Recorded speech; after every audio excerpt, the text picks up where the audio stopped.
estão conseguindo ver aí? Uhum. Ah, meu Deus, eu não acredito. O dia todinho hoje ele deu trabalho, mas agora ele funcionou. A aula da manhã eu não consegui utilizar e agora entrou, graças a Deus. Então, a gente assistiu aquele vídeo revisionando tudo que a gente já falou aqui, né? Inclusive tem um videozinho bem legal que eu queria mostrar para vocês sobre o plantio de arroz lá no Vietnã. Quando a gente chegar lá no Vietnã, a gente vê. Então a gente já passou por toda essa trajetória aqui. Eu fui falando para vocês a respeito aqui dessas imagens que vocês estão observando no livro de vocês. E a gente pausou aqui em Israel, né? A gente falou justamente isso que esse professor falou aqui agora, né? A respeito justamente disso, dos kibbutz, né? Então, kibbutz são essas regiões aqui, né? Que vão ser organizadas com um plantio de gotejamento, né? Então, ele é uma espécie de uma produção para a indústria e vai gerar, sim, uma importante economia para aqui, para a nação israelense. Lembrando que Israel é hoje, sim, o país mais industrializado do Oriente Médio, né? Eu já falei para vocês que conta com uma industrialização aí na área bélica muito poderosa, muito grande. Então a gente tem os kibbutz, que eles vão funcionar por gotejamento, mas como a gente viu aqui na página anterior aqui, ó, a gente também tem áreas onde a gente vai utilizar a pulverização, certo? Essas áreas aqui, principalmente próximas aí à Jordânia, né, são áreas onde a gente conta sim com a pulverização, certo? Essas atividades agrícolas, elas, claro, dependem de qual é a demanda e depende de qual é o tipo de produto que necessariamente vai utilizar esse tipo de irrigação. Mas aqui nos kibbutz, como vocês podem ver, a irrigação ela é diferenciada assim. Bom, como a gente já parou aqui em Israel, a gente vai dar continuidade mais à frente. A gente entra agora na Ásia Meridional, tá bom? O pessoal tá aqui em casa, viu? Fazendo tarefa de casa, nem parece, mas é isso que vocês estão escutando aí, viu? Então, a Ásia Meridional, ela vai trazer para vocês aí uma realidade. É uma das regiões aqui do continente de maior número de população. Inclusive, a gente sabe que a Índia, que está nessa região, ela tem 1,3 bilhões de habitantes, né? Crescimento populacional aí muito elevado, principalmente depois da Segunda Guerra Mundial, né? E a gente sabe que a região, ela tem uma demanda alimentar muito maior e, portanto, ela precisa elevar a produtividade agrícola, né? Então, na década de 40, acontece um evento chamado Revolução Verde. O que significa isso? Aconteceu o desenvolvimento de maquinários, todos voltados para o plantio, para a colheita, né, para a agricultura, como fertilização do solo, material de irrigação, defesas, né, contra pestes, contra pragas, para manter sempre a semente adaptada a condições climáticas aqui da região, e até mesmo contra vamos dizer assim, a perda da semente, né? Porque a semente, se ela não for bem armazenada, ela pode ser prejudicada, né? no seu processo de desenvolvimento. Então, com isso, teve um processo de preocupação com o maquinário que seria utilizado, com as técnicas de plantio, com a nutrição do terreno e assim por diante.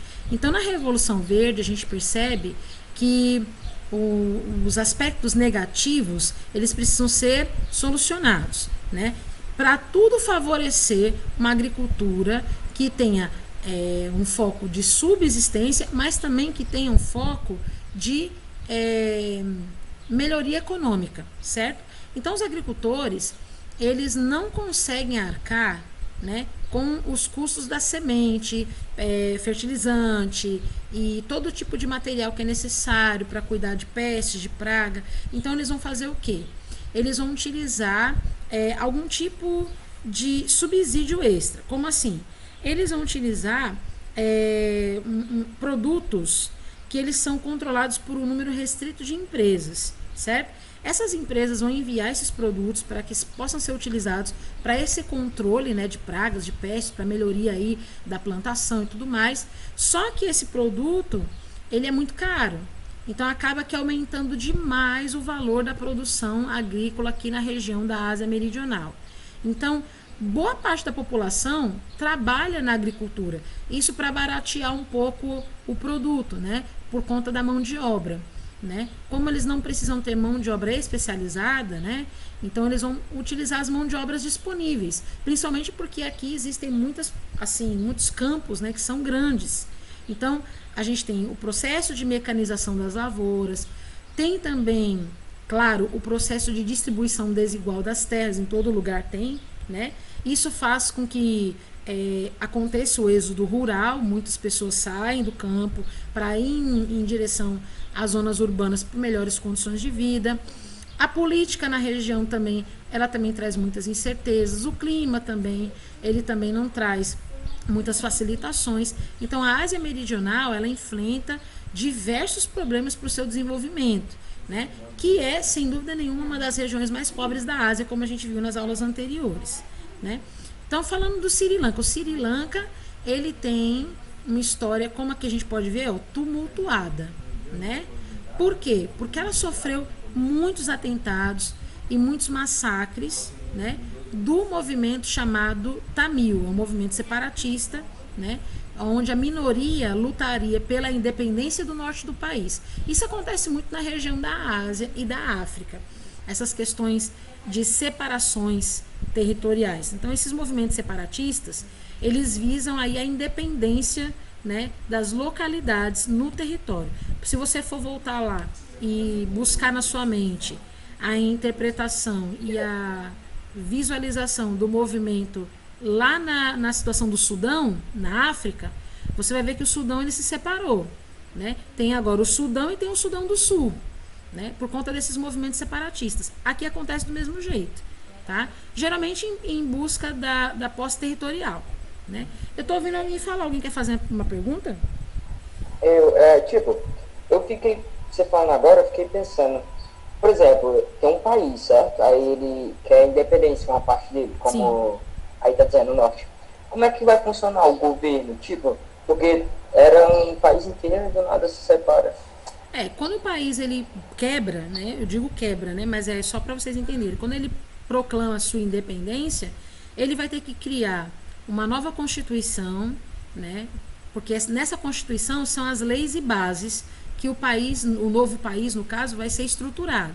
Aí eles vão determinar se vai ser república, se vai ser monarquia, se vai ser império, né? E a partir daí uma nova forma de governo é desenvolvida, uma pessoa é eleita ou colocada no cargo de liderança estatal e assim o país começa a andar novamente. Mas tudo depende disso. O movimento, ele criando força e alcançando, automaticamente se cria a independência. A partir daí os documentos de leis e diretrizes e bases de cada função, de cada pessoa pública vai ser definido e depois elas são estabelecidas, né? No caso de república é bem mais fácil, né? Que aí a gente pede a eleição pelo povo. O povo coloca a pessoa no poder, né? Se for república democrática, né? Aqui no Sri Lanka, por exemplo, acontecem esses conflitos, né, separatistas. Ainda não aconteceu nenhuma separação, mas acontecem. E a gente sabe que o Sri Lanka ele é um país desenvolvido. Ele tem uma boa condição climática, né? Vamos colocar assim, ele é beneficiado pelas monções, né? Que vão fazer com que o clima fique favorável para o cultivo do arroz, para o cultivo do chá, né? Então, a gente tem um setor industrial aqui no Sri Lanka muito bem desenvolvido, né? Inclusive, a gente sabe que o Sri Lanka ele recebe investimentos aí da Ásia Oriental e do Sudeste Asiático e também dos tigres asiáticos. Então, você percebe que ele está sendo, vamos dizer assim, irrigado economicamente o tempo todo com a ajuda de outros blocos maiores, né? Por isso que ele tem um IDH bem elevado, como a gente viu da outra vez, né? Olha que bonito aqui, ó, o porto de Sri Lanka, né? Esse porto aqui, ele é utilizado aí para exportação dos seus principais produtos, né? O arroz é um deles também. Aí a gente vai para o Irã. O Irã você vai ver o quê? O Irã você vai ver a exploração de petróleo, né? Esses países que você vê que tem intrigas, né, em volta aí do comércio mundial, sempre vão estar em torno do petróleo. A atividade do país é muito, mas é muito dependente da exportação do petróleo, né? E aí no ano de 1990, a gente percebe que eles foram muito prejudicados porque teve uma crise na comercialização desse produto por causa do excesso desses conflitos, né? Então, o parque industrial, que é o Parque Industrial de Exploração do Petróleo, foi muito afetado, né, por conta disso. Eles começam a sabotar a compra e a venda desses produtos. Eles começam a criar restrições nas importações, certo? Bloqueia a saída do produto do país e a recepção do produto no outro país. E isso faz com que o Irã passe a viver um isolamento comercial mundial, né? Então, quando um país ele passa pelo isolamento comercial, ele começa a sofrer o quê? Começa a sofrer problema econômico, e a partir daí eles acabam se tornando, como é no caso aqui dos países asiáticos, eles podem passar a sofrer aí uma depressão econômica tão grande que eles começam a apoiar o terrorismo internacional. Vocês sabem o que é terrorismo, né? No dia 11 de setembro aí, nós lembramos, todo 11 de setembro a gente lembra o que aconteceu com as Torres Gêmeas lá nos Estados Unidos. Eita, né? Patrícia. Oi. A senhora podia aceitar é que eu pedi para participar no celular de mãe, que o meu tá em 5%, eu vou botar para carregar, pode ser? Pode ser. Você entra aqui que eu já aceito, não se preocupa não. Viu? Então, a gente percebe que o Irã, aqui tem uma refinaria, ó. Essa aqui é a refinaria Sul-Pars, acho que é assim que diz, no Golfo Pérsico, né? Essa aqui é a foto do ano passado, né? E a gente percebe que nos últimos anos, né, o Irã ele tem passado por várias reformas políticas, sociais e, por que não dizer, econômicas, né? E a gente sabe que existe um grupo, né, um grupo de responsáveis políticos, vamos colocar assim, né, que eles são chamados de ayatollahs. Não sei se você já ouviu falar disso, né? Eles falam o quê, né? Eles são líderes, como aqui está dizendo, ó, eles são líderes de uma ala moderada do governo, né? E eles vão falar a respeito do abandono da política isolacionista, né? Então, essa aproximação com o Ocidente, né? Essa aproximação do Irã com os países ocidentais, né, podem fazer com que ele possa levantar recursos externos para que ele se desenvolva, né? Como as zonas climáticas aqui do país vão ter maior nível de cultivo para cereais, frutas, legumes, algodão, chá, tabaco, especiarias, então eles acabam que não tendo apenas um único produto para desenvolver aí a exploração. Então o petróleo passa a não ser uma única alternativa, né, e um único ponderamento de renda. Então o país ele pode ser autossuficiente na produção de alimentos, pode, né, embora a questão do petróleo é muito mais rentável, né, mas eles podem ser autossuficientes sim na questão da produção de alimentos. Em relação à pesca, eles têm aí o consumo doméstico, né? Também fazem exportações, mas a grande maioria, né, a grande parte é consumo doméstico. Agora a gente entra nos estãos, né? Agora vem aí. Quando começa um estão, começa a vir todos, né? Afeganistão. Em 1789, a gente sabe que ele foi ocupado aí pelos soviéticos. Ok. Essa guerra, né, com a União Soviética aí para dominação do território que foi invadido, durou 10 anos, né? Então, os afegãos, eles sempre estiveram envolvidos com conflitos internos. E esses conflitos quebram demais. Você sabe que todo conflito quebra, tanto quem é pró quanto quem é contra. Conflito armado, guerra, tudo é prejudicial para ambas as partes. E os afegãos, né, eles sempre estão envolvidos com esses conflitos internos. E eles estão lutando para reconstruir o país e fortalecer a economia, que é muito fragilizada por conta desses conflitos. E a economia do Afeganistão é baseada na mineração e na agropecuária. Em 2001, a situação do Afeganistão piorou muito, principalmente depois dos atentados de 11 de setembro, que aconteceram ali em Nova York e Washington, nos Estados Unidos. O que aconteceu no dia 11 de setembro? A gente sabe que aviões foram sequestrados e foram arremetidos contra 2 prédios comerciais no centro de Nova York, que era o World Trade Center, matando milhares de pessoas ali. E foi dado realmente como responsável daquele terrorismo, a gente pode dizer que aquele ato de terrorismo teve uma autoria, e quem assumiu a autoria foi Osama Bin Laden, líder do grupo Al-Qaeda. Eles se responsabilizaram por esses ataques, e essa represália contra os Estados Unidos aconteceu justamente por conta que eles odeiam os Estados Unidos e quem se alia aos Estados Unidos. Simples assim. Porque os Estados Unidos são o maior bloco capitalista mundial, né? E eles responsabilizaram os Estados Unidos pela situação econômica atual no país. Então eles mataram então, tia, tecnicamente eles odeiam nós, né? Tecnicamente eles odeiam todo mundo que é aliado dos Estados Unidos, né? Por isso que a gente sofre com isso também, né? De uma certa maneira, sim. Ainda não fomos atacados, graças a Deus, louvado seja Deus. Tomara que eles fiquem bem longe, né? O Osama já foi morto, né? Você sabe, ele foi capturado e foi morto, né? Mataram o Osama. Quer dizer, capturado não, mataram ele, levaram o corpo, né?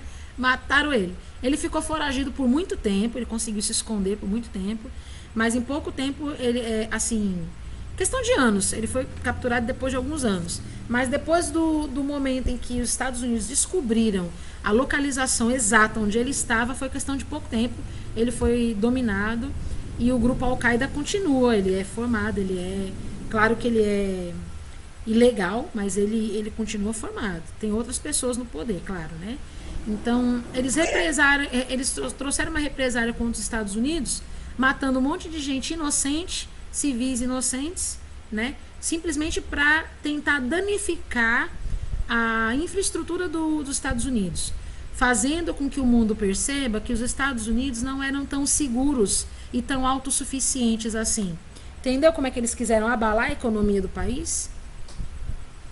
Ei, tia, sabe o que é que eu tava vendo? Sim. É um documentário, né, de 3 anos atrás do Estado Islâmico, da guerra entre eles lá. Menina, era cada morte também. Se eu não me engano, era o exército do país, eles eram associados com os Estados Unidos, só que tinha vez que ele disse que não acreditava que os Estados Unidos estavam 100% com eles, entendeu? Sim. Aí, se eu não me engano, tia, teve até uma cidade islâmica que os caras, né, os terroristas, eles foram lá numa cidade e expulsaram 70 mil pessoas, e antes deles sair, eles tinham que tocar fogo dentro da casa deles. Aí foi dominada, aí o exército se juntou com os Estados Unidos para tentar tomar, só que eles tomaram, só que as pessoas, elas não se sentem seguras ainda para voltar na época, né, ainda. Sim. E isso fragilizou de uma determinada forma a segurança que as pessoas, o estadunidense tinha no presidente na época. Quem era o presidente na época, em 2001, Robson, lá nos Estados Unidos? Não era o Obama. Era o Bush? Eu não sei quem era o presidente. Não sei se era o Bush. Vou pesquisar aqui no Google. Pesquisei pra mim. Eu acho que era o Bush. Na minha cabeça era o Bush. Eu sei que 2001, 19 anos atrás, eu acho que era o Bush. Acho que é. E aí gerou uma certa insegurança, uma onda de medo, de nervosismo. 2011 ou 2001? 2001. Quem que era o presidente dos Estados Unidos em 2001? Eu acho que era o Bush, não me lembro direito. George W. Bush. É esse cara mesmo. Pronto. Ele que era o presidente dos Estados Unidos. Ele ficou com tanta raiva, mas ele ficou com tanta raiva disso que aconteceu, que ele jurou que ele iria caçar o Osama Bin Laden, e deu a palavra dele, conseguiu, né? A ponto de fazer com que os Estados Unidos, na verdade quem conseguiu capturar o Osama, eu acho que foi o Obama depois, né? Porque demorou um tempo, mas isso abalou demais a confiança dos Estados Unidos na nação, né? E no governo dos Estados Unidos. De uma certa maneira, ele conseguiu, assim, por um certo tempo, trazer o sentimento de medo, pânico, né, para dentro de uma nação que era considerada inabalável mundialmente falando. Então eles conseguiram fazer o que eles estavam pretendendo. Mas não durou muito tempo, né? Sim. Eu vi um documentário sobre isso aí, só pra você ter uma noção. Que, tipo, antes de ter esses ataques, algumas lâminas eram permitidas para levar, tipo, na bagagem, tipo, estilete. Os caras tomaram o avião com estilete. Foi. Foi simples. Foi simples, o negócio foi simples. E eles tentaram Eles sequestraram, se eu não me engano, se eu estiver falando uma coisa errada, depois eu me retrato com vocês. Mas o que eu lembro da história, que eu estava até assistindo televisão na hora quando aconteceu, é que eles sequestraram 4 aviões. 2 eles conseguiram chocar sobre as Torres Gêmeas, uma na Torre Norte e outra na Torre Sul. O terceiro, eles tentaram arremessar sobre o Pentágono, que é a base militar dos Estados Unidos. E o quarto sobre a base do governo americano, que é a Casa Branca lá em Washington, né? E esses outros 2 não conseguiram cumprir o que tinha feito. O que remeteu sobre o Pentágono não fez um estrago muito grande. E o que foi em direção à Casa Branca foi dominado novamente. E as pessoas que tinham ali, que estavam sendo ali os terroristas, foram aprisionados, foram dominados, né? Mas era para ter sido um estrago muito grande naquele dia. A mente desses caras é para ser muito sociopata.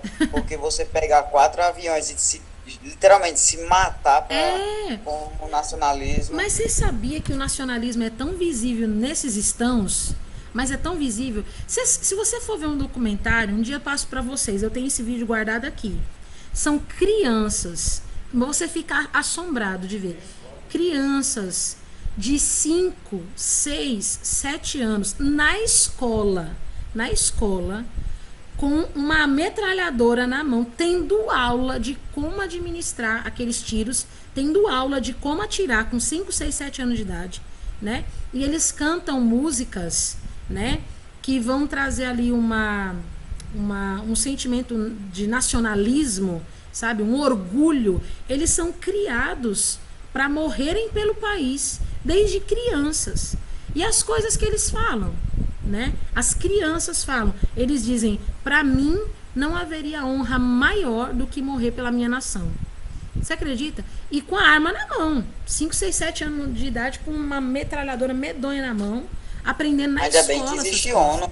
Pois é, ainda bem que existe porque ONU. Senão, ó, se entrar em guerra contra eles, o Brasil é convocado, porque o Trump é aliado com o Brasil aqui, aí eles vão, né, fazer uma troca de exército. Eles não, vocês que são homens, né? Eu fico. Tô brincando. Sem pânico. Mas não, é mas verdade. Agora que as mulheres também verdade. estão solicitando, Você disse certo, é verdade. Tá. Os homens são convocados, né? A menos que você seja o filho único, aí você não vai. Ou, né, você quebra o dedo indicador, que aí você já não vai mais. Nossa, aí é deserção mesmo, né? Olha, eu não tenho polegar. Tia. Oi. Sim, aí falando nesse negócio de suicídio que você estava falando, né? No documentário até falava, né? Que a maior cor dos islamistas, quando eles entram, aí eles recebem tipo um cinturão, tia, que tem uma bomba. Aí quando eles são presos pra eles se matar. Diz que é o que eles mais usam, é suicídio e tipo um blindado, que aqui no Brasil lá é outro carro protegido, que só que tem bomba também para se matar, só que matar os policiais também. Sim. Eles têm esse, vamos dizer assim, que é um equipamento de defesa para que eles não sejam torturados para delatar os esquemas que estão sendo organizados, entendeu? Então, quando eles veem que vai dar errado, eles abortam a missão. Para abortar a missão, eles têm que morrer junto, que sabem demais, né? Isso tudo para não entregar, né, os líderes aí dos terrorismos. Então, os estãos, principalmente o Afeganistão, né? Hoje ela é a nação mais pobre da Ásia Meridional, como a gente viu, né, nas tabelas das aulas passadas, e a gente vê que a economia do país é voltada para indústrias de base de baixa tecnologia, indústria têxtil, que utiliza algodão para fabricar tecidos, né? E eles não têm muito investimento. E a agricultura de subsistência, e o nomadismo pastoril é a atividade que compõe o PIB do Afeganistão, né? Então é muito baixo, muito baixo. A situação de pobreza é muito grande nessa região. E eles continuam querendo destruir nações que eles consideram inimigas, né? Aqui, na página 45, nessa página toda amarelada aqui, ó, você tem uma curiosidade, né? Afeganistão, onde a água significa comida. Olha só o título, né? Reconstruindo sistemas de água seculares para melhorar a produção e a vida dos alimentos. A agricultura representa mais de 1/3 da economia do Afeganistão e emprega cerca de 3/4 da sua população.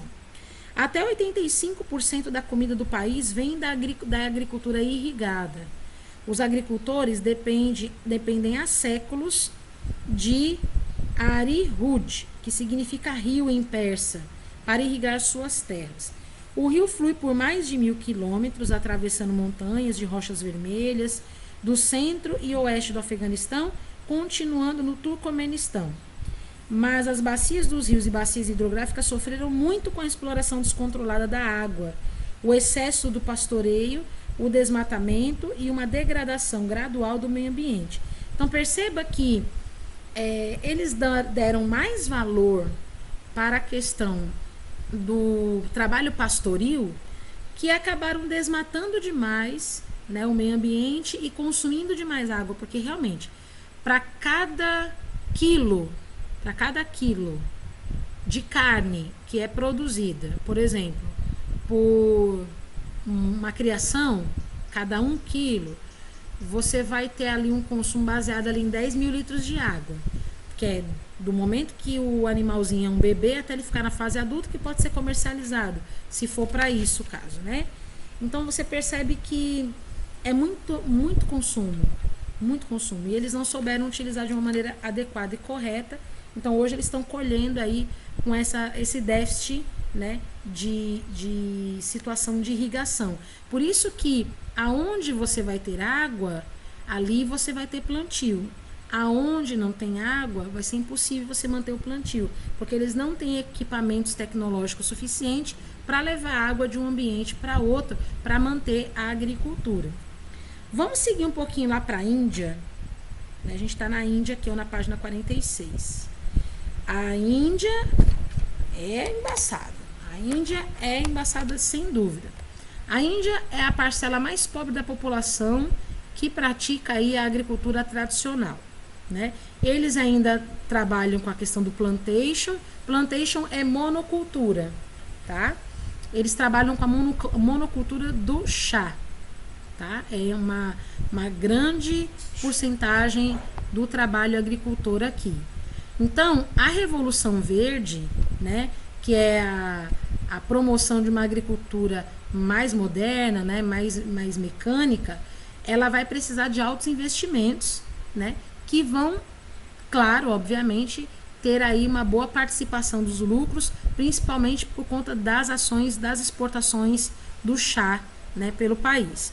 Então, essa situação vai criar aí uma classe muito rica, que é a plantadora de arroz, de legumes e frutas, e uma outra bem mais pobre, né, que oferece aí a mão de obra para o trabalho. Os principais produtos que são cultivados aqui: arroz, trigo, chá, algodão, milho, soja, e tem outros que são cultivados em menor escala. A Índia tem alimentos suficientes para toda a população, embora você sabe que a Índia é um país que tem uma população imensamente grande, né? Mas a gente consegue perceber que tem muita desigualdade social, embora a nação tenha alimentação para todos, mas tem uma desigualdade social muito grande. Principalmente porque a situação da Índia, culturalmente falando, quando a gente for estudar a questão da demografia, vocês vão ver que ali a gente tem sistema de castas, né? Como que é isso? Tem as castas mais ricas e tem as castas mais pobres. E as pessoas de castas diferentes não podem promover casamentos entre pessoas de diferentes castas. Quem é da casta pobre não pode se casar com ninguém da casta rica. Então isso faz com que a desigualdade social continue sendo concentrada. A fome na Índia, como é que a gente pode ver o quadro da fome na Índia? 194 milhões de pessoas subnutridas. É quase um Brasil inteiro de pessoas que estão com subnutrição. Ou seja, baixo índice de alimentação, de vitaminas, e com isso podem acometer-se aí de problemas cardiovasculares e levam à morte. 20% das crianças menores de 5 anos estão abaixo do peso por conta da fome. 37% das crianças menores de 5 anos são raquíticas. 1 em cada 4 crianças são desnutridas. E o país ocupa aí a posição 102 entre 117 países com índice global de fome. Então, é um país extremamente pobre. Grande, gigantescamente imenso, mas muito pobre, né? Então, a Índia, ela desenvolve aí um parque industrial, onde a gente tem concentradas ali em Mumbai, que é a antiga Bombaim, né? Calcutá, Delhi, que eu acho que era a antiga Nova Delhi, né? E esse setor industrial é responsável por apenas 1/4 da riqueza nacional, certo? Então, as indústrias mais importantes que a gente tem na Índia, indústria de alimentação, indústria de tecidos, indústria mecânica, siderúrgica e química. Mas o que se trabalha mais, em ritmo cada vez mais acelerado, é a fabricação de artefatos nucleares, né? E a produção também de satélites e informática. A Índia já lançou o seu primeiro satélite de comunicações, né? Os computadores da Índia têm conquistado um bom índice no mercado, assumindo algumas operações em escritórios locais, em bancos, mas as principais empresas que você vê aqui na área de informática, elas estão localizadas no Vale da Sílica, em Bangalore. Essas aí são as empresas que vão se desenvolver e que vão promover vamos dizer assim, uma parcela conceitual aí em empregos nessa região apenas, né? Entre riquezas e minerais, a gente tem aí petróleo, ferro, carvão e manganês. Não temos muita variação, mas aqui a gente consegue observar as regiões industriais e minerais e a agricultura da região da Índia, tá? Olha aqui. A Índia, a gente está vendo aqui bem colocada com uma produção grande de algodão aqui nessas regiões verdeadas, uma enorme produção de arroz, cana-de-açúcar aqui na parte litorânea, porque o clima é favorável, né? Uma vez que ele está bem próximo, né, das regiões tropicais. O chá produzido aqui, ó, nessas regiõezinhas aqui mais rosadas, e aqui na Índia, bem aqui na ponta, ó, na parte litorânea também, a gente tem produção de juta, tem criação de gado, tem algumas culturas variadas aqui, ó, a grande maioria, e a região de Bangalore, que a gente viu agora, né, pela questão aí das tecnologias, liberando aí, né, no mercado aí alguns escritórios, né, para algumas pessoas poderem trabalhar. A Índia também tem uma das mais produtivas indústrias, e se você não sabe, eu faço questão que você procure, viu? Indústria cinematográfica na Índia. Eu não sei se eu acho que esse canal é da Índia. O canal no YouTube, que ele tem o maior número de inscritos no mundo, é um canal indiano, né? Que ele passa aí várias equipes de dança, de música, vários grupos musicais, né? Ele passou aí o PewDiePie longe, né? PewDiePie antigamente era o reizão do YouTube, né? Passou longe. Mas é uma empresa, né, Tiro? PewDiePie ainda é youtuber. Nossa, eu lembro da competição. Você lembra? Pois é, eu lembro também. E aí teve um cara que fez propaganda do PewDiePie em todo canto, comprou todas as propagandas de uma cidade, colocou o PewDiePie da cara dele, assim, tudo, só pra ele ganhar inscrito. E ele não ganhou, né? Mas foi por muito pouco, né? Mas é que nem o André falou, é uma empresa mesmo. E o PewDiePie é um cara só, né? Então, realmente... Da Vinci. Oi? Foi Davi que falou? Da Gente, Vinci. eu não tô conseguindo mais guardar a voz de vocês. Estão mudando muito rápido, né? A voz de vocês está mudando muito. Eu não tô conseguindo acompanhar. Tem hora que tá fina, outra hora que tá grossa, é complicado. É a época. É o período. A voz de vocês muda muito. Acabou de lembrar uma coisa. O quê? Aquele vídeo dos indianos construindo casa no mato. Sim. Os caras é bom demais. Bom demais. E sabe quem é que divulga muito esses vídeos? É o Vlad do Área Secreta. Não sei se vocês assistem. Mas o Vlad do Área Secreta, ele fala muito sobre isso, né? E não só dos indianos, né? Tem também... outros lugares que ele vê, mas os indianos são, inteligentíssimos, né? Cara, muito bom. Ei, tio, o nome do canal desses indianos, não sei se é o que vocês assistem, mano.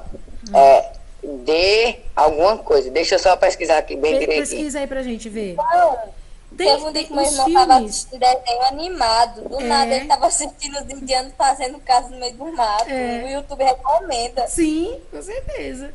E o interessante são os filmes indianos, gente. Os filmes indianos, cara, se você assiste, você fica Ei, tia, doido. o nome é assim, ó. The Survival Week. Acho que é assim, não sei se é o que vocês assistem. Também não sei. Eu não assisto esse canal. Eu soube por conta do PewDiePie, né? E aí... Mas os vídeos dele é só construindo casa mesmo, aquelas casinhas no meio do mato. Ah, sim, você tá falando da construção de casa no meio do mato. É The Survivor alguma coisa, né? É The Survivor alguma coisinha. Eu esqueci agora o nome. Mas é The Survivor alguma coisa. Aí, eu lembro que eu assisti alguns filmes. Ô, Robson, aquele Milagre na Cela 7 é indiano? É não, né? Como Estrelas na Terra, Toda Criança Especial é indiano, né? Nossa, cara. Eu chorei com esse daqui também. Mas é indiano, tia. O Milagre na Cela 7. É? Eu não sei se é indiano. Tenho quase certeza. É não? Pesquisa aí pra mim, se Milagre na Cela 7 é indiano. Eu sei que Como Estrelas na Terra, Toda Criança é Especial. Esse filme é impressionantemente maravilhoso. É da pintura, né? Ele é incrível. Esse filme é muito bom. Eu chorei tanto. Eu coloquei os dois em emparelhado, Milagre na Cela 7 e esse, porque são os dois que eu mais chorei até hoje. Mas eu falei, eu quero ser uma professora igual esse cara um dia. Quando eu crescer, eu quero ser uma professora igual esse cara aí. Não, o indiano sabe fazer música muito boa. Do nada, muito boa. Eu fico, meu Deus, é muito bom. Pois é Bollywood. Parece que é turco. É turco. Do nada, fica na cabeça. Os filmes indianos são os melhores, muito bons. Então, eles têm uma indústria cinematográfica muito potente, que bomba filme para o mundo todo, né? E vamos dizer que a cidade de Mumbai, ela é a Hollywood aqui, né? Da Índia. Lá é Bollywood. Né? É Bollywood? É Bollywood, como você sabe? Tá aqui, ó, é Bollywood. É a Hollywood indiana, é isso mesmo. É Bollywood. A ficção deles é muito mentira, mano. Mas é muito forçado, mas é muito da hora, é muito top, né? E também, a gente não pode deixar de sinalizar aqui o turismo, tá? 18 milhões de turistas estrangeiros vão para o país todos os anos, né? Aqui tem várias belezas naturais, né? Então é muito bonito. Embora tenha muita gente, né? Um aglomerado de gente. Beleza natural, né? O Robson tá passando a mão no rosto assim, ó. Beleza natural, né? Vamos terminar a nossa aula vendo o Sudeste Asiático, tá? A gente termina o Sudeste Asiático e Zefinil, tá? Então a gente ainda tá aqui na página 47. Sudeste Asiático nós sabemos o que são aquelas partes, né, do continente que tem a parte continental, a parte insular, composta por várias ilhas, né? Então, a gente sabe que a parte continental vai ter muita plantação de arroz, né? O emprego de um sistema de irrigação bem simples, mas muito eficiente. Eles recolhem a água da chuva, armazenam numas cisternas bem grandes, igual a gente faz aqui, né, no Ceará, só que elas ficam conectadas com o solo. Elas vão irrigar o solo durante o inverno. Então, é parecido com o sistema de gotejamento, só que a gente armazena, a gente não, né? Os países, né, asiáticos vão armazenar a quantidade da água da chuva nessas cisternas bem grandes, né, para poder sustentar as lavouras no período da seca. O cultivo de arroz é um trabalho muito cultural dentro da região. Não basta somente a gente observar a questão alimentícia ou até mesmo econômica. Mas na Tailândia, por exemplo, a gente consegue perceber que o arroz ele é trabalhado de diversas maneiras, principalmente numa culinária agridoce, porque ela é uma grande exportadora mundial de abacaxi enlatado, né? Além disso, tem coco, tem cana-de-açúcar. Você imagina comer arroz com isso tudo? Lá na Tailândia tem isso. Arroz com abacaxi, arroz com cana-de-açúcar e arroz com coco. Aqueles vídeos, não sei se é indiano que faz, que tá cozinha assim, que é mó legal, que ele faz a comida tradicional. A comida tailandesa é uma das mais gostosas do mundo, mas ela tem um tempero agridoce, né? Agridoce que eu digo, você vai sentir o sal com o doce ao mesmo tempo, né?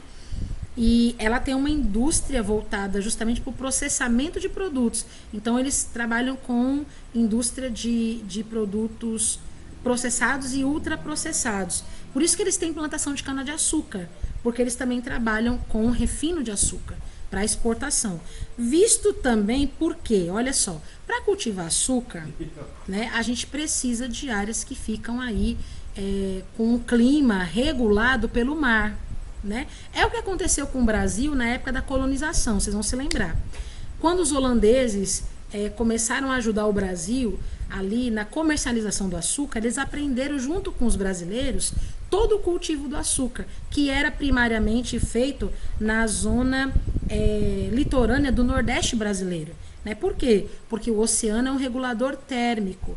Então, ele além de deixar o ambiente mais úmido, ele deixa o ambiente mais ameno. E a gente precisa de um clima ameno para a gente poder ter a produção do açúcar.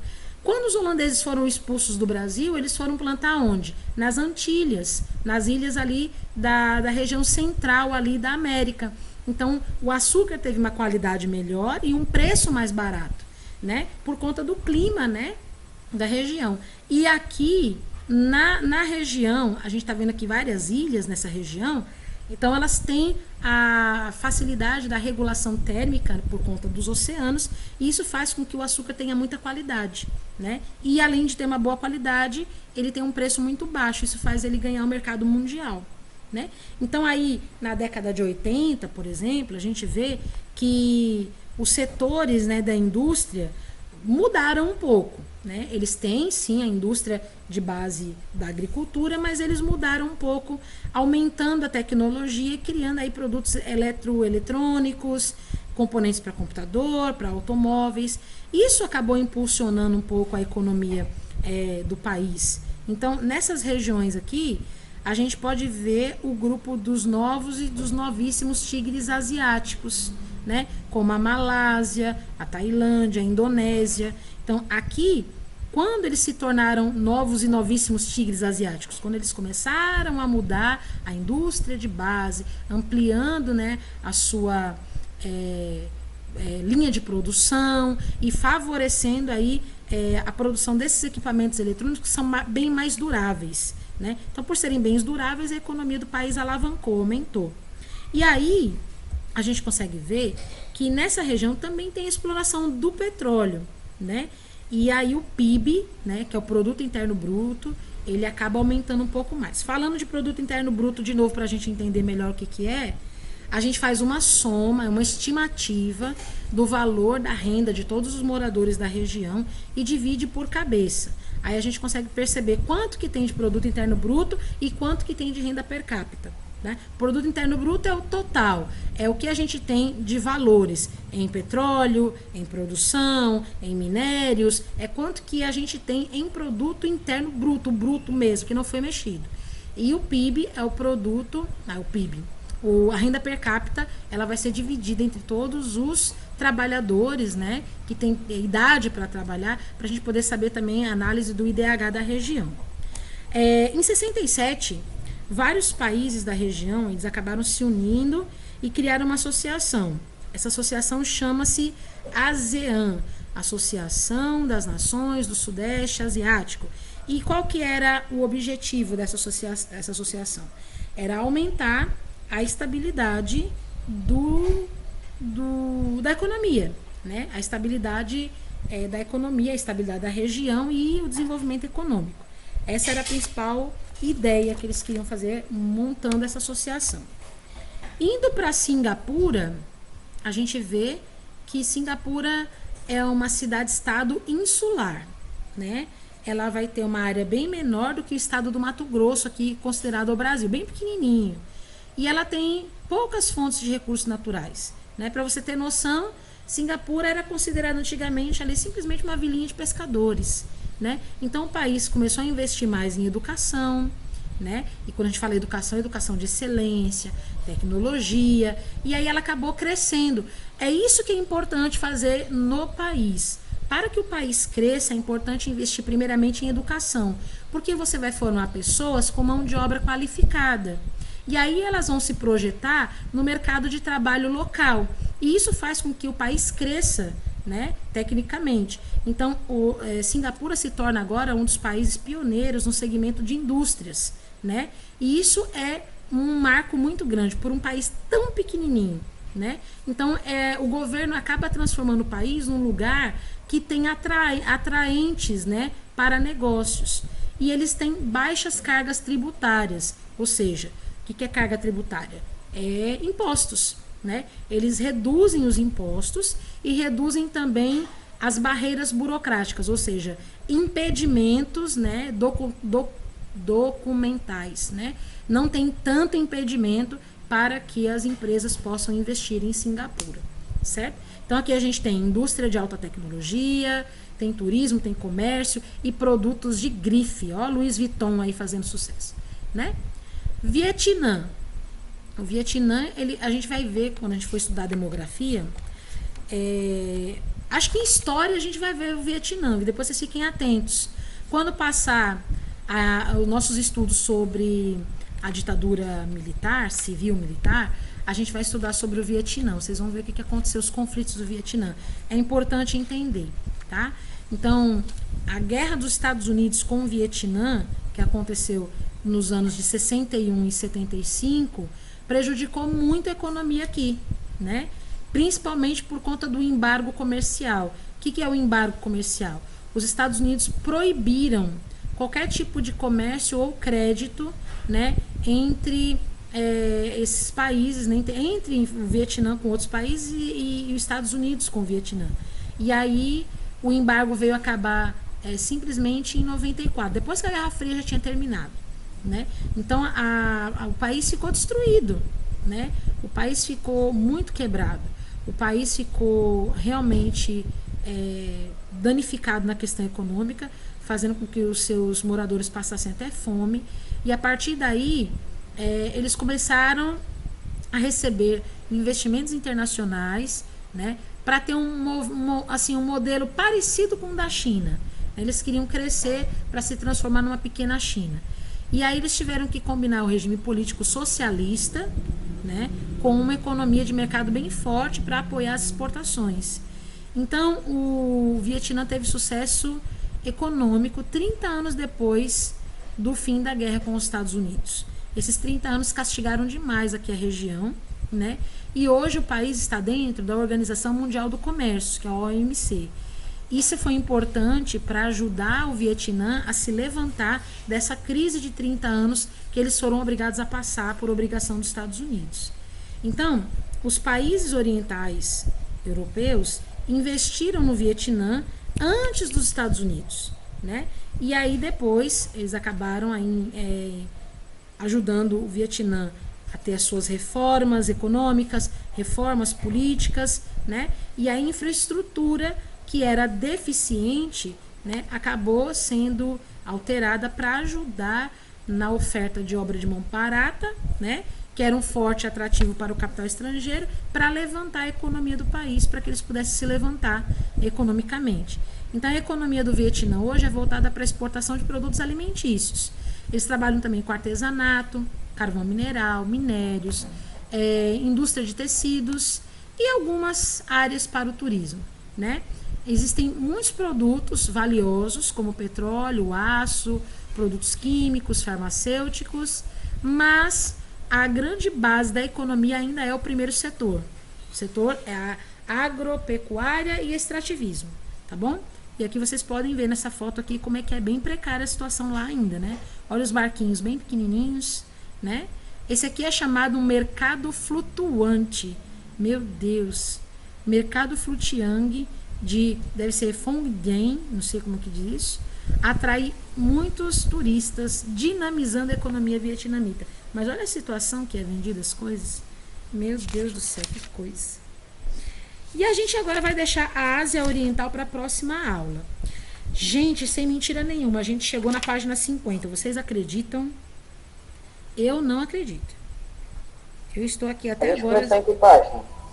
Hoje a gente começou na 33. Eu estou sem acreditar. Mas só porque a gente utilizou o tempo de artes, tá vendo? Graças a Deus. Eu não quero trabalhar sábado, não. Rapaz, eu nunca tinha visto isso aí, não, viu? Graças a Deus funcionou. Mercado flutuante, rapaz. Não é legal, cara? Muito legal. Gostei da dinâmica. Mas achei estranho. Eu sei que isso aí não tem nada a ver, mas também você me lembra, sabe também o quê? Bangladesh, aquela cidade lá. Aquela foto tirada em 2018, um monte de gente trabalhando naquela máquina lá, sem nenhuma proteção, menino. Não é triste? Meu Deus do céu. Bom, agora a gente vai fazer o seguinte. A gente tem que responder atividades. Mas as atividades são bem pouquinhas. São bem pouquinhas até onde eu posso ver aqui. Só tem a página 41, 42, até onde eu tô achando aqui. Tem mais nada. Gente, vocês estouraram no norte, viu? Só tem 2 paginazinhas pequenininhas. Ô, Glória. Ô, Glória. Dá um glória aí, varão. Só tem 2, gente. Amém. Caramba, Deus é bom. Então, vamos lá. Vamos solucionar a página 41? Vamos lá comigo. Deixa eu voltar aqui. Deixa eu digitar aqui logo até eu voltar arrastando. Isabela, sua atividade, tá boa? Terminou? Mandou lembrança? Ok. Tem que entrevistar um idoso com deficiente. Um idoso com deficiência? Meio mentira. Liga pra Você sua conhece avó. Sua avó Joana. Mas ela não é deficiente não, meu irmão. Ela não é deficiente, mas ela é idosa. Não tem que ser mas tem que uma ser idosa um idoso deficiente. Um idoso deficiente. Com, sei lá, surdo, problema de locomoção, tudo, porque aí o que é os direitos que esses idosos deficientes se ajuda, E eu também não conheço nenhum da família que tem isso. Glória a Deus. Que bom, né? Glória a Deus. Glória a Deus. Então você fala assim, não achei ninguém pra fazer essa tarefa. Apesar que ela falou que quando eu ficar velho eu vou ficar um... Você vai ficar um idoso, mas não um deficiente. Você falou. Eu disse idoso. Eu não Vocês entendi. sabiam que eu tô dando aula e que tá sendo gravado e que vai pro YouTube? Que legal. É. Vamos tá escutando. Ó, tá de prova, viu? Quando eu comecei a processar ela. Quê? Olha as conversas. Mamãe, Oi. depois eu converso com você de novo. Ué. Vai botar máscara. E por que essa... É porque tava gravando, né? Você com algo particular. Não, não é isso não. Se tiver com você fazendo coisa. E eu não fiz nada. Não, Uhum. A culpa não é minha. a gente vai conversar. Eu? Vai. Vai. Bom, pessoal, vamos aqui então, ó. Com base na tabela, em um atlas e no mapa Ásia Divisão Regional da página 22, resolva as questões a seguir, né? Aqui é assim, a que continentes pertencem os países que mais produzem petróleo no mundo?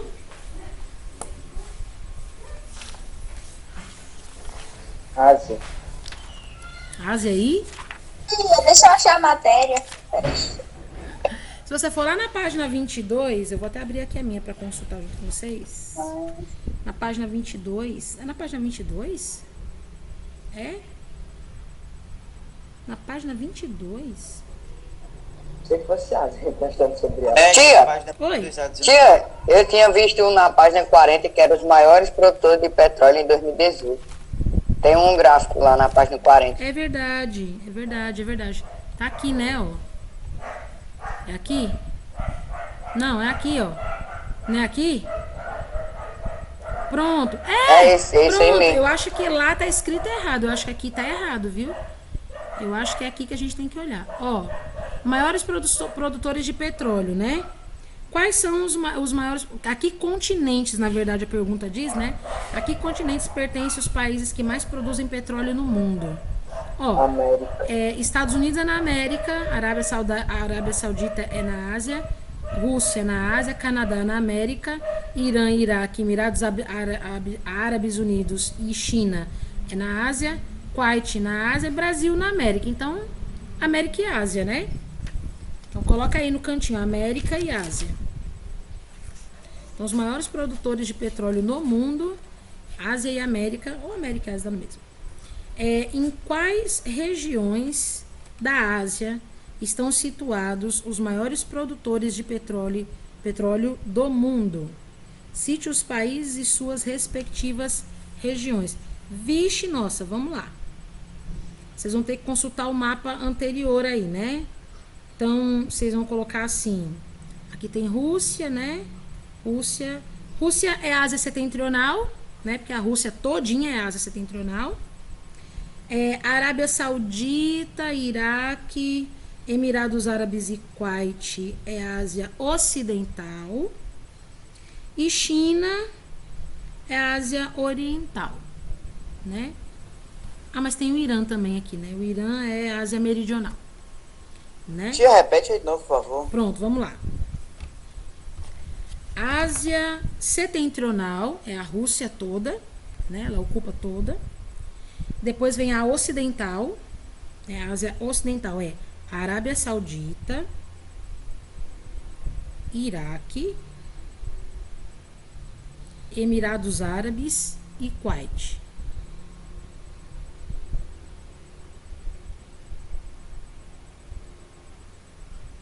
Aí tem mais dois.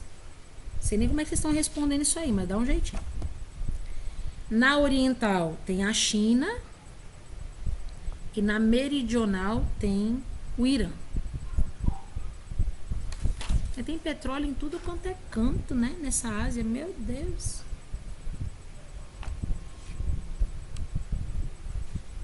Pronto. Tia, repete tudo aí rapidão. Pode repetir falando ligeiro. Falando ligeiro, tá bom, vamos lá. Setentrional, Rússia. Ocidental, Arábia Saudita e Iraque, Emirados Árabes e Kuwait. Oriental, China. Meridional, Irã. Tá certo? Pronto. Beleza. Alguém perdeu? Quer que eu fale de novo? Eu falo.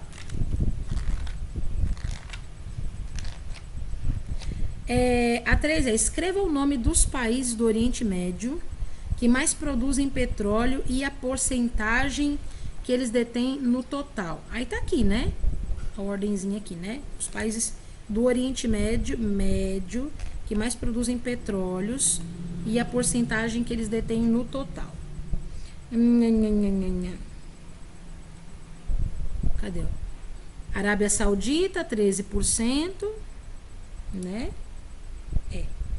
Aí só da Arábia, só vamos colocar aqui, pessoal, os países do Oriente Médio, tá? A Rússia não é do Oriente Médio, então a gente não bota, tá? Só os países do Oriente Médio. Então, a Arábia Saudita, 13% aqui nesse gráfico, ó. Aí a gente tem... Eu tinha qual a região Oriente Médio mesmo, que eu esqueci. A região Oriente Médio é esse pedacinho de terra aqui, ó. Agora eu achar um mapa aqui nesse livro, né? Pra te mostrar. Deixa eu ver se eu acho. Aqui, ó. Esse pedacinho aqui, ó. Tá vendo? O pedacinho que fica pendurado no meio da Ásia, no meio da África, tá vendo? Essa região aqui. Mas esse mapa, esse gráfico que a gente tá vendo aqui, ó, na página 40, ele responde bem. Dá pra você responder bem as questões, ó. Você vai colocar a Arábia Saudita com 13%, que nem tá mostrando aqui, né? Depois a gente vai botar o Iraque com 4%. China. Não. China é oriental, né? China não é ali aquela região.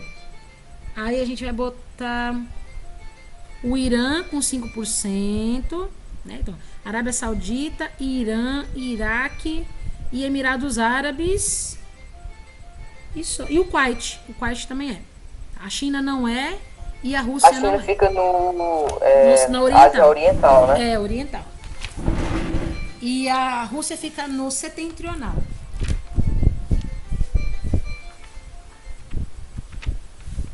Gente, eu não sei vocês, mas eu tô com fome. Deixa eu repetir os países, tá? 3 rapidão, só pra confusão. Aqui, ó, olhando aqui no gráfico, ó, Arábia Saudita 13%, Irã 5%, Iraque 4,9% e Kuwait 3,2%. Somente esses, tá?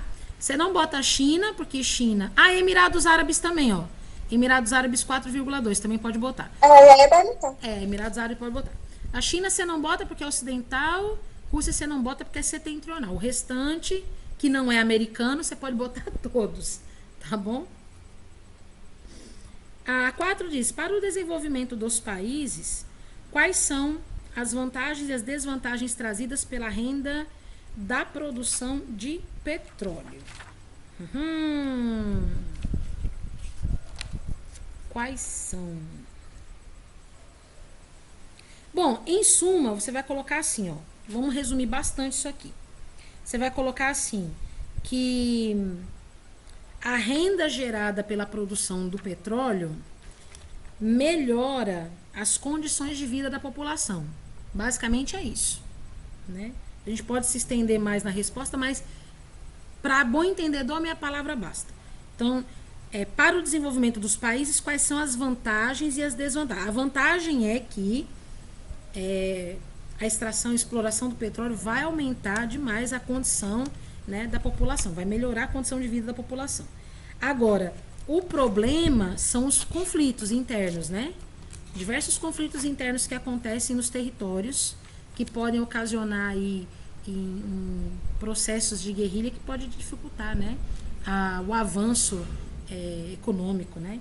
Então você pode colocar assim, a vantagem, melhoria de vida para as famílias, né, para as populações dos países, e as desvantagens, as guerrilhas internas pela posse do território que tem ali o petróleo, certo? Tia, isso aí é até verdade. Eu sei que eu já estou falando demais, mas que conversa, tem pode falar, no documentário que eu vi, o Estado Islâmico, ele queria brigar por uma cidade lá só por causa que tinha um petróleo, aí eles queriam dominar lá. Só que acabou que nem deu, que o exército tomou deles também. É muito triste, né? Sofre todo mundo, sofre a população, sofre todo mundo, é muito triste. Se eu estiver indo muito rápido, vocês mandam eu voltar, tá bom? E pra mim, vocês escrevem mais ligeiro, né? É diferente do quinto ano, aí eu vou perguntando um por um. Terminou, Cauã? Terminou, Raíssa? Terminou, Rodrigo? Pode ir, Rubem? E aí, Gisele, tá tudo bem? Né? Aí, quando não é quinto ano, a gente vai direto, né? Mas se estiver indo rápido demais, você manda eu parar. A 5 tá pedindo você fazer uma pesquisa sobre a importância do petróleo. Então, nós não vamos fazer isso agora, porque lá na frente nós temos uma pesquisa muito parecida. Então, a gente não vai fazer essa agora. A gente vai agora para... Oi. A Antônia Raíssa disse lá no grupo que a reunião dela tá dizendo que tá encerrada. A reunião dela acabou? Sim, a Antônia tá dizendo. Valha, meu Deus. Será que é porque o Meet estabeleceu tempo para ela? Não sei. Porque o nosso ainda tá funcionando, né?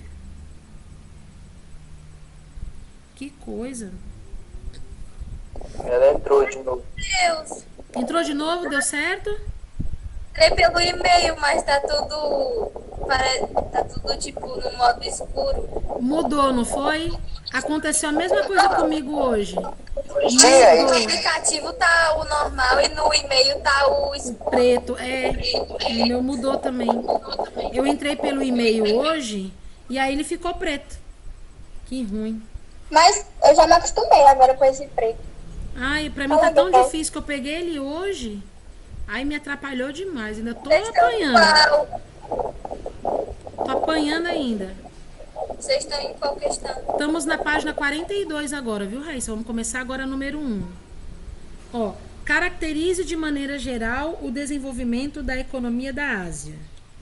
Que, de tudo que a gente viu hoje aqui, nessas 3 aulas, né? Que a gente pegou aula de artes hoje.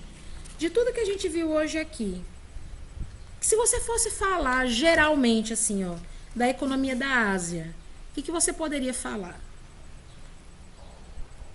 Que tem muitos países que têm como base como uma economia de agricultura e pecuária, e outros mais voltados à exportação de produtos no geral. Muito bem, é isso mesmo. Né? Então, vocês podem colocar como vocês compreenderam. Eu tenho aqui uma proposta de resposta para vocês podem utilizar. Né? Lembrando sempre, não copie, não acostume teu cérebro na cópia, mas você pode ler e conjecturar a sua própria resposta, tá bom? Então, é isso mesmo que você falou. Eles têm níveis econômicos, né, diferentes. Alguns vão trabalhar a economia só com a agricultura de de níveis mais básicos, outros com desenvolvimento tecnológico maior, né? Mas a gente vai ver a agricultura em todos, a pecuária em todos, e a gente vai ver o nível de desenvolvimento também oscilando de pouco para muito, mas em todas as localidades, né? Mas vocês podem colocar da maneira como vocês acharem melhor. E a número 2 está perguntando quais as principais características do setor primário. O setor primário é agricultura, pecuária e extrativismo, né? Quais são as principais características? Eu vou mostrar para vocês também.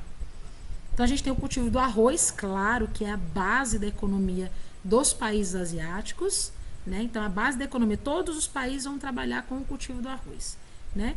Mas, as lavouras vão estar, sobretudo, na Ásia de monções, porque ali vai ter um cultivo muito mais, né, proporcional, muito mais farto, sendo que o abastecimento de cerca de 90% de todo o mercado mundial vem dessas vilas de monções, por conta do clima, tá?